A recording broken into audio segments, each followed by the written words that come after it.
Raden Rara Nike Ratnadila Kusnadi atau Nike Ardila adalah sebuah nama yang mengalirkan sejuta kisah yang tak habis untuk diceritakan. Tak hanya toren prestasi hingga jiwa sosialnya yang tinggi, kematian Nike pada 25 tahun silam memang diwarnai berbagai spekulasi di balik kecelakaan maut itu terjadi. Nike Ardila meninggal pada 19 Maret 1995. Kecelakaan tunggal terjadi di Jalan RM Marta Dinata Bandung ketika mobil yang dikendarainya menabrak beton hingga merenggut nyawa sang bintang. Malam-malam aku sendiri tanpa cintamu lagi. Sepintas kronologisnya. Jadi tanggal 18 Maret pukul 17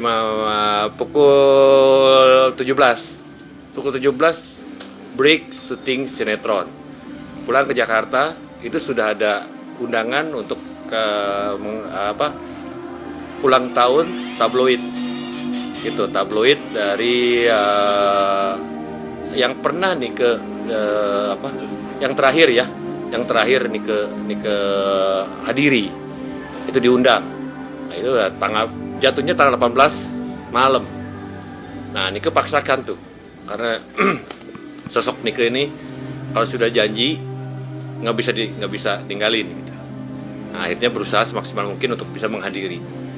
Nah, dalam perjalanan itu adalah sedikit komunikasi dengan pacarnya. Nah, ini saya nggak tahu, saya tidak tangkap mana yang mengarah ke pernikahan, mana yang mengarah ke tunangan. Jadi kedua insan ini mengarah ke arah sana, tapi saya nggak tahu siapa yang lebih ini ya. Nah, lepas itu nyampe ke rumah pukul 11 malam dengan kondisi yang sudah saya sebenarnya tidak bertemu pada saat itu karena saya sudah pindah. Ya mungkin Mami juga ngelihat kondisinya sudah lemah ya, sudah capek gitu. Jadi pada saat itu sudah agak kondisinya udah lelah gitu, letih. Tapi Nike berusaha untuk semaksimal mungkin bisa menghadiri.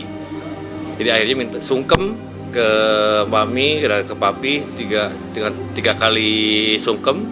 Akhirnya ya dengan berat hati Mami Papi mengizinkan untuk Nike menghadiri acara gitu. Nah, perjalanan itu sampai pukul 12 ya. Pukul 12 akhirnya pindah lokasi, masuklah ke diskotik lain-lain. Nah, dari sana sampai pukul 2 akhirnya dilanjut ke kafe. Dari kafe itu pembicaraannya larut sampai pukul 4:30. Nah, 4:30 naik ke hotel karena mereka kumpul di hotel.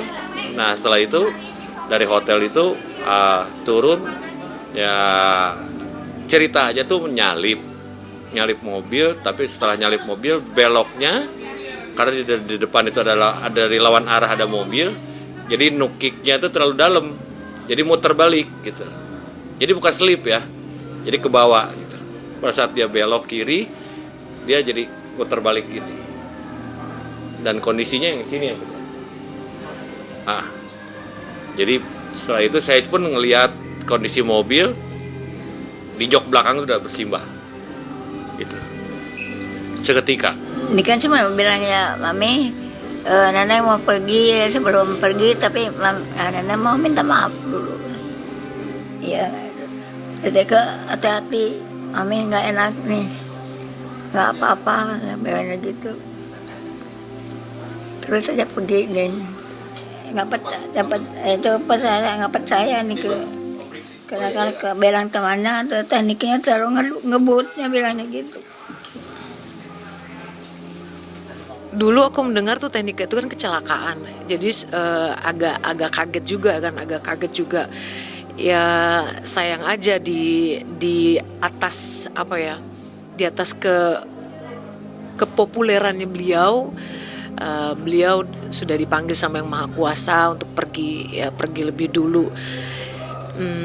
Ya pesannya buat teman-teman semuanya, mungkin itu salah satu ujian ya, ujian buat siapapun kita mungkin yang berada di puncak ketenaran kita, mungkin untuk lebih berhati-hati lagi, mungkin dalam banyak dalam hal, mungkin salah satunya ya yang aku tahu itu kan kalau misalnya lagi puncak ketenaran itu berarti kan pasti banyak kegiatan yang sungguh-sungguh melelahkan kita gitu loh, menghabiskan tenaga dan pikiran kita. Jadi mungkin pesannya buat teman-teman semuanya, kita lebih hati-hati lagi, banyak beristirahat, dan ya mungkin kalau kemana-mana mesti bawa temen kali ya.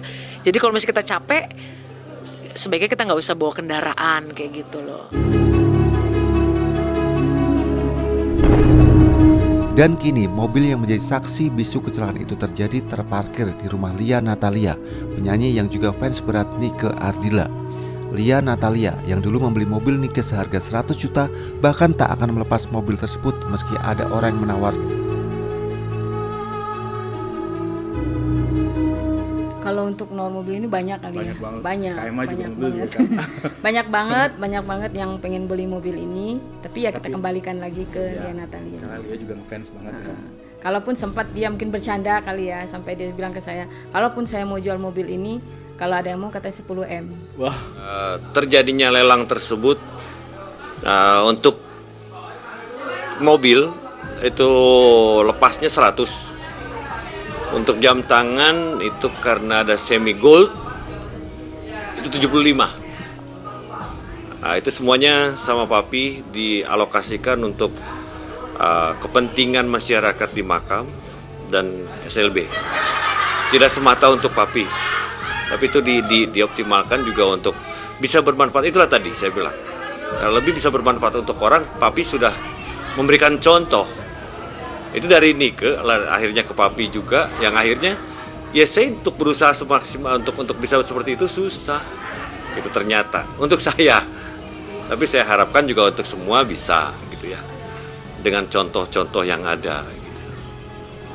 Ya sebetulnya mah dari kemarin-kemarin juga ada, dari 4 tahun ke belakang itu sudah ada keinginan seperti itu.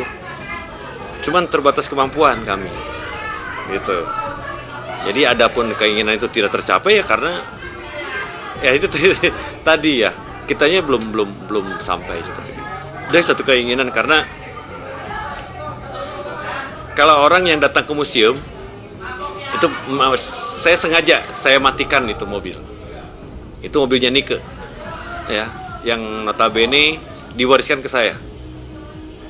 Tapi saya berpikir karena saya jarang ada di rumah. Nah untuk fans emang nggak, selain museum, karena kalau kita pergi otomatis kan nggak ada yang lebih istimewanya kan. Makanya mobil Jeep yang D11LA itu sengaja saya matikan untuk mereka bisa berpose di sana. Nah untuk mobil Genio tadi kalau misalkan dikasihkan, dikembalikan lagi ke keluarga, ya saya berharap seperti gitu, bisa bermanfaat lagi daripada hanya untuk segelintir yang punya, tapi akan lebih bermanfaat jika itu dikasihkan ke pihak keluarga atau di pihak fans lagi. Notabene yang fans ini dalam arti bukan fans seorang ya, tapi ini untuk keseluruhan. Karena semua teman-teman fans ini berkeinginan sama.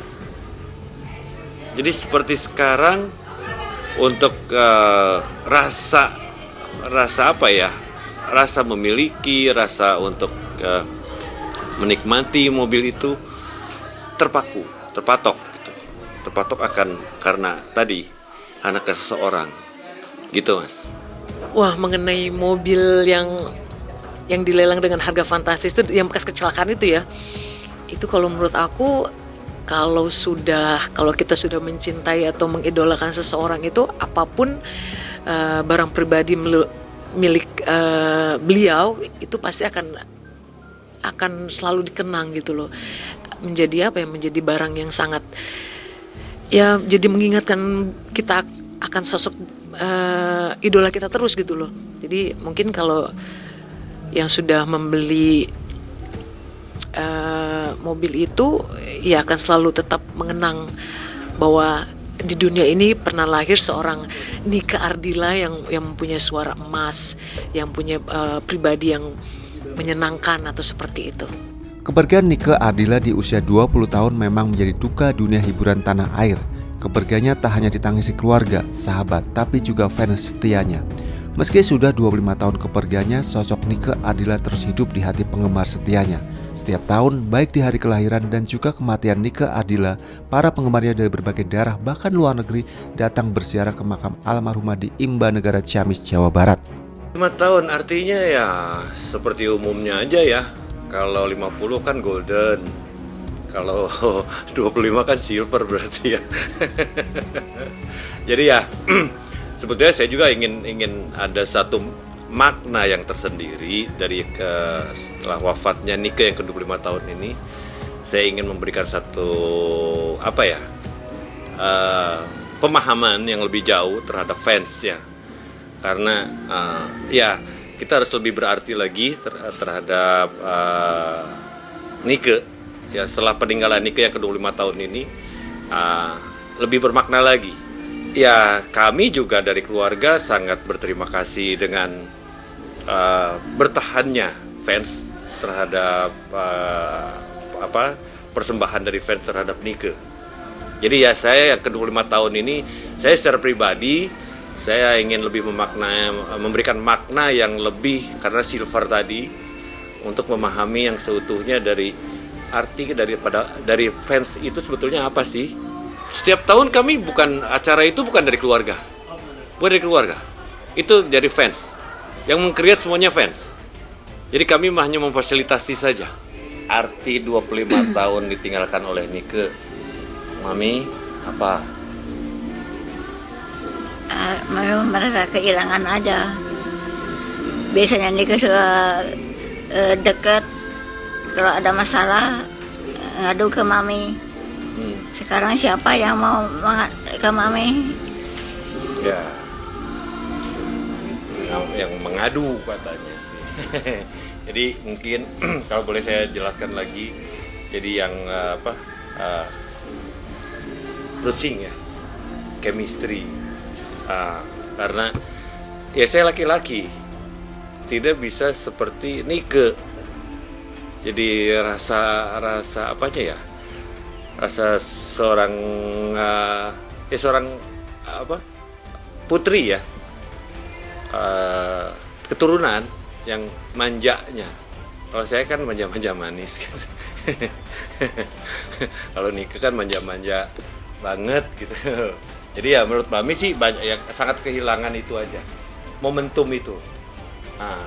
Kalau bagi saya kan karena saya tidak mengenal langsung beliau, jadi saya hanya tahu melalui karya-karyanya dan saya hanya tahu melalui cerita-ceritanya gitu. Jadi yang saya ambil memang hal-hal baiknya gitu. Jadi setelah 25 tahun ini ya menurut saya sih hebat banget ya. Bukan artis ya, seniman ya, musisi seperti ya, penyanyi seperti beliau gitu, dikenang sampai sampai mencapai 25 tahun setelah kepergiannya itu kan luar biasa sekali gitu. Dan sampai saat ini saya lihat fans-fansnya memang masih silaturahminya masih kuat, masih erat gitu, masih sering membuat acara seperti di hari ulang tahunnya almarhum gitu, terus kemudian di hari kepergiannya almarhum. Ya alhamdulillah kayaknya masih hebat banget aja, fansnya masih aktif gitu, walaupun sekarang saya lihat mereka lebih ke meneruskan meneruskan sifat-sifat sosialnya almarhum gitu loh.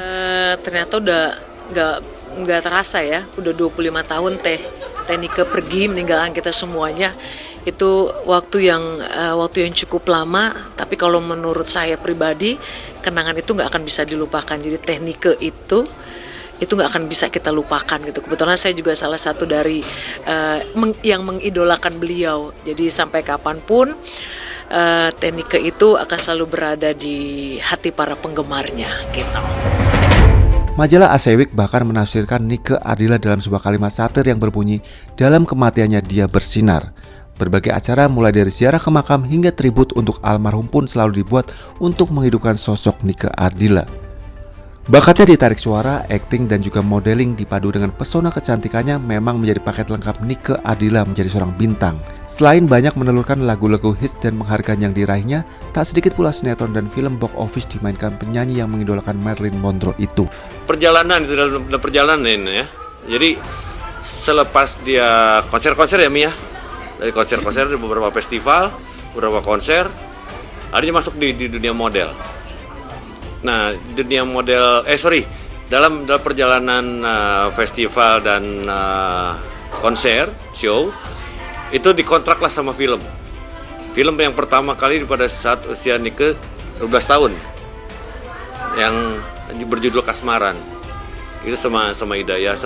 Itu semua pemain-pemainnya pemain benar-benar senior banget gitu. Dan berkarakter. Itu Nike jadi pemeran pembantu di sana. Nah dari situ lari ke fashion. Tapi ya itu tadi karena Nike juga punya satu sifat itu rasa ingin tahunya besar.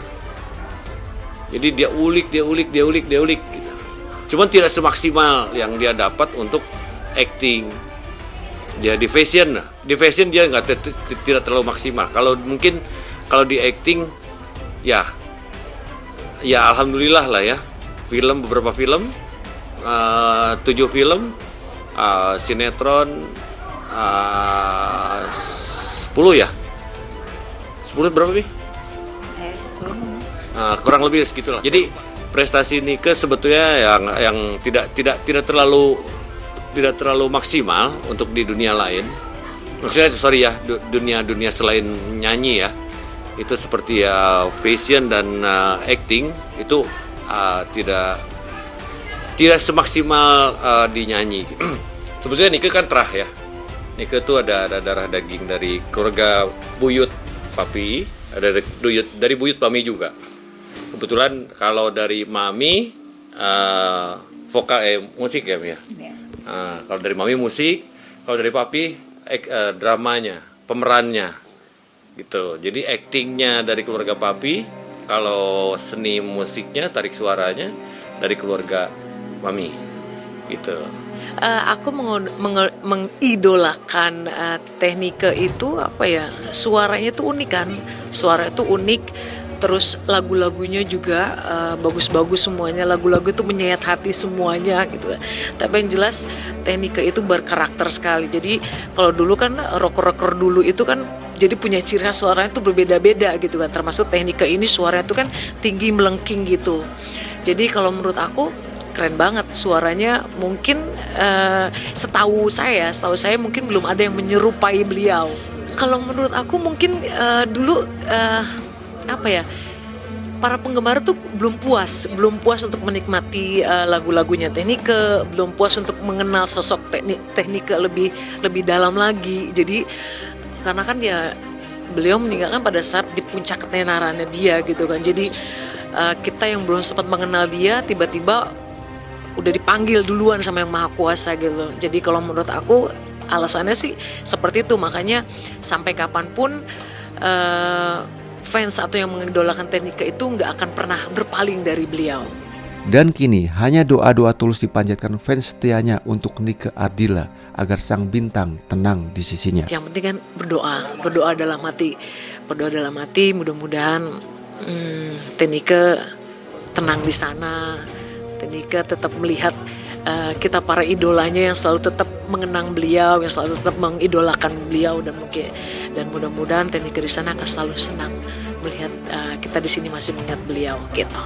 Di dalam gelap kehidupan ini seakan tiada sinar cahayamu, ku coba melangkah dari satu keyakinan, di dalam gelap pasti ada terang.